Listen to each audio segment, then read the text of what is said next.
Hi, Tatiana and Susan. So today for my self-directed learning, I decided to present what I have learned and discovered in a Prezi.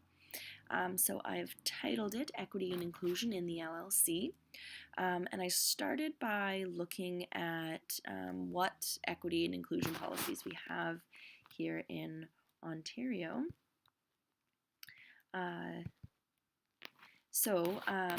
I found a very helpful document called Ontario's Equity and Inclusive Education Strategy.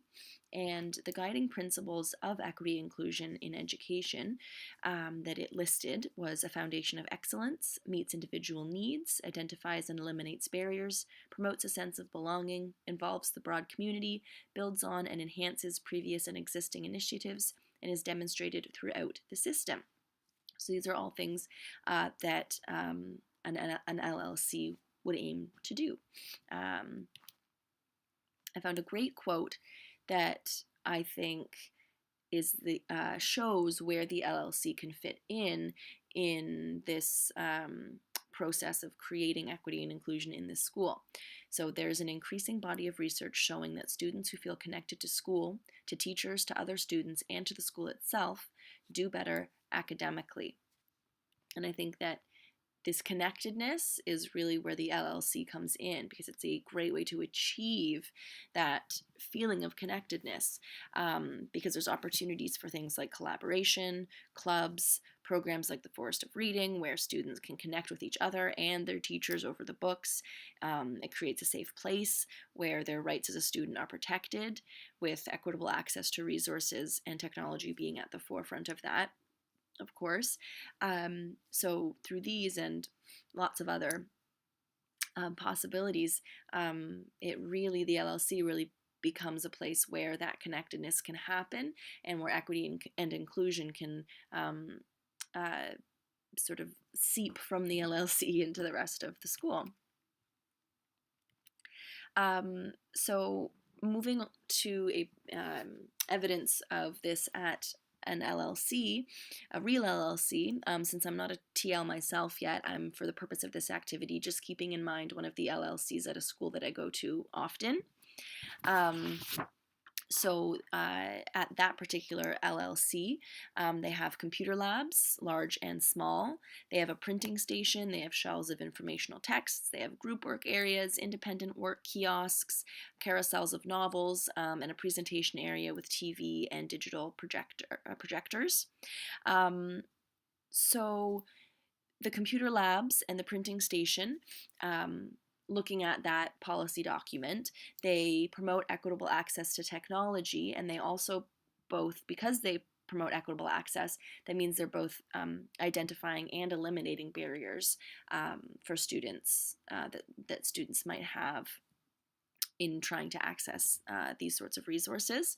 The group work areas and the independent work kiosks meet the diverse learning styles and preferences of students. So from that policy document, the principle of meets individual needs is, of course, supported by these areas, working areas, both independent and group.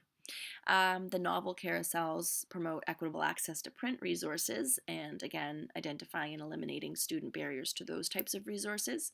And then the presentation area, again, supports equitable access to technology, but it also meets diverse learning and presenting preferences. So not just preferences for learning, but also preferences for how they present that learning. And of course, then again, from that policy document, it identifies and eliminates barriers and meets individual needs. So all of these things, as well as eliminating barriers and meeting needs, they also help to create a foundation of excellence, again, from that policy document, because each student gets what they need to succeed, and it also promotes a sense of belonging, as each student feels looked after, and they feel as though their needs matter and that their needs are being met, which again was one of those principles from the policy document, that sense of belonging. So there are some great things in that LLC, but of course nothing is perfect, and I think there are some missing pieces. So there are no programs or clubs like the Forest of Reading program or a different book club. And what that would do, if it were present, would be to promote a love of reading for personal enjoyment, improve literacy, foster collaboration and discussion between students and staff, which of course would involve the broad community of the school, another one of those principles from the document. And it would also contribute to the foundation of excellence and would build on other literacy initiatives in the school. Again, more principles from that document. There's no silent reading area or comfortable seating in general, which is a must for students looking for a quiet sanctuary to spend lunch or a spare period.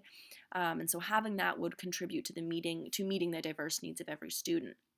There are some displays and visuals, but definitely more are needed. For example, we could have a What's New in the Library collection, Book of the Month display, a Mr. Ants Hines top 10 books, a visual outlining the research and inquiry steps, a visual outlining the steps for self and peer assessment, etc. So all of these things would appeal to visual learners and then therefore would also contribute to meeting the individual needs, and I think also promote a sense of belonging as well for those visual learners. There's no audio station for listening to music or podcasts or other auditory media for personal or for academic use. Having that would support auditory learners in meeting their learning preferences. It would also provide students equitable access to that type of technology that they might not have access to in their classroom or at home. There is minimal multilingual signage, so this would clearly welcome English language learners and their parents and promote that sense of belonging, particularly I think if those signs were co-created with students, which would again promote collaboration and really make them feel accepted and like they belong. And then, of course, touching on the research we've been doing in this learning block, there isn't a makerspace or a breakout EDU area, which I think would be really great additions to this LLC. It would support kinesthetic learning and provide students, again, with equitable access to these types of resources. By not having more initiatives and resources like these, this LLC doesn't fully embody the equity policy that Ontario has in place, and so as a result, some of the diverse needs of the students are potentially being neglected instead of met in the ways that I just outlined. So then how do we make that the LLC more equitable? Those were a few of my own ideas, but there's also a ton of other possibilities. In my research, I came across this article by a teacher librarian named Jennifer Brown, where she discusses the equity and justice initiatives in her own LLC. The link is here if you'd like to check that out. So some of the ideas that she has used in her LLC to promote these things are listed here: intentional and critical collection building, free flow access to the library for all learners, multilingual student-created signage and dual language text, student-led social justice club, large-scale events, numerous staff inquiry-based PD, multiple anti-bullying initiatives, mental health initiatives, and an open learning makerspace initiative. So all of these things, of course, would help to promote equity, justice, and inclusion in the LLC, but also in the whole school community as well. Something that she included that I thought was really, really great to ensure that we're being as equitable as possible. She included some questions to ask yourself when you're building your LLC or reflecting on how equitable and inclusive it is. So some of those include: are we reinforcing a stereotype or a single story with our text choices in the collection? Is there a voice being left out or heard too much? Is the space authentically inviting all who enter? Does it reflect a wide range of learning needs and opportunities? Can the students change or adapt the space as they need? Does our signage really reflect students' thinking and creativity and their needs? Does our technology access really help to level that playing field for all of the students? And how can we support collaborative instruction while keeping students at the center of it? And one that really stood out to me was the signage and the wall decor, because I hadn't I thought about, of course, how it would support visual learners and make the library more enticing and engaging and draw students in, but I hadn't reflected deeply on how it could also help to promote that sense of equity and inclusion in the LLC and the school as well. So I thought that that was particularly a really important question to ask, because it's maybe not one that would occur to most TLs right off the bat. So those are some great questions to keep in mind about your own LLC. Brown also included some resources that she suggests that we can take a look at to help foster equity and diversity in the book collection, in the LLC's environment, and also in the scheduling and the routines of the LLC. I didn't include all of them, but in the spirit of diversity, I chose some that I thought would appeal to teachers who are visual learners and auditory as well. So she included a TED Talk called The Danger of a Single Story, which discusses the danger of focusing too much on one culture or group's voice and how it can reinforce that one group's voice is maybe more important than another, which we want to avoid, of course. She included a book, 79 Ways You Can Use Design to Transform Teaching and Learning. So just as the title suggests, it discusses how teachers can use design to change the way they teach and improve how their students are learning. And then there's a video about something called the SAMR model, which I hadn't come across before. So I decided to look into institution, augmentation, modification, and redefinition, and it categorizes 4 degrees of classroom technology integration. So I decided to take a little bit of a deeper look at that because I wasn't sure how that connected to equity and inclusion. So the link, I discovered a good web page about it, and the link is here if you want to take another look. This model, this graphic is from that website. So the substitution and augmentation fit under enhancing learning, and then modification and redefinition fit under transforming learning. So how does this model connect to equity and inclusion? And what I thought of as the main question for how you can ask yourself and how this model would allow you to connect to equity and inclusion is what will best serve the needs of the students. And with the SAMR model in mind, how will technology best serve the needs of the students? So in planning how students will use technology in a task, it's really important to ask this question: what's going to best serve them?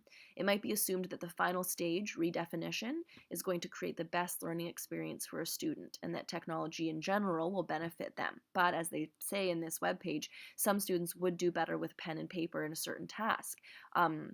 I really connected with that because I myself prefer always to take notes and make lists by hand versus a laptop or a phone. So for me, I know that there are some tasks that I do better, I prefer to use a pen and paper. So it really all comes down to the preferences and needs of the student and whether the technology in question is going to enrich their learning experience or make it more difficult or confusing for them.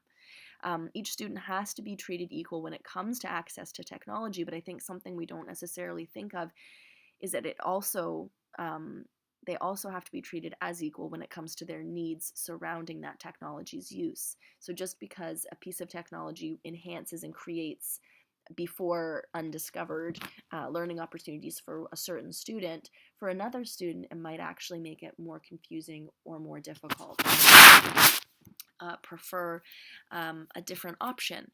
And so I think that with the SAMR model in mind, it allows us to choose technology that fits in one of those categories and allows us to choose the category that is going to best serve each individual student's needs when it comes to the technology that we suggest for them.